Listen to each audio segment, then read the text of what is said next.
যখন তুমি নিজের রক্তের মানুষের দ্বারা কষ্ট পাবে, তখন তুমি একবার নবী ইউসুফ আলাইহিস সালামের কথা মনে করো। তিনি কিভাবে নিজের ভাইয়ের দ্বারা প্রতারিত হয়েছিল। যখন তোমার বাবা মা না বোঝে তোমার বিরুদ্ধাচরণ করে, তখন নবী ইব্রাহিম আলাইহিস সালামের কথা মনে করো। তার বাবা তাকে আগুনে নিক্ষেপ করায় ভূমিকা রেখেছিল। যখন তুমি সমস্যা থেকে পরিত্রাণের জন্য কোনো পথ পাবে না, তখন ইউনুস আলাইহিস সালামের কথা ভেবো। তিনি কতটা সময় তিমি মাছের পেটে আটকা পড়েছিল। যখন তোমার নামে কেউ মিথ্যা অপবাদ ছড়িয়ে দেবে, তখন মা আয়েশা রাদিয়াল্লাহু আনহার কথা মনে করো। তার নামে পুরো শহর জুড়ে কুৎসা রচনা করা হয়েছিল। যখন তুমি অসুস্থ ব্যথার যন্ত্রণায় কাঁদতে থাকো, তখন নবী আইয়ুব আলাইহিস সালামের কথা ভেবো।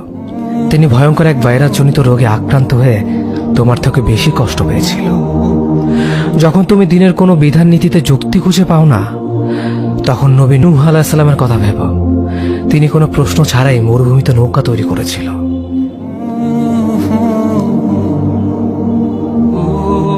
যখন তুমি আত্মীয়স্বজন, পরিবার, বন্ধু বান্ধবের কাছে হাসির পাত্রে পরিণত হও, তখন তুমি শেষ নবী হযরত মুহাম্মদ সাল্লাল্লাহু আলাইহি ওয়াসাল্লামের কথা ভেবো।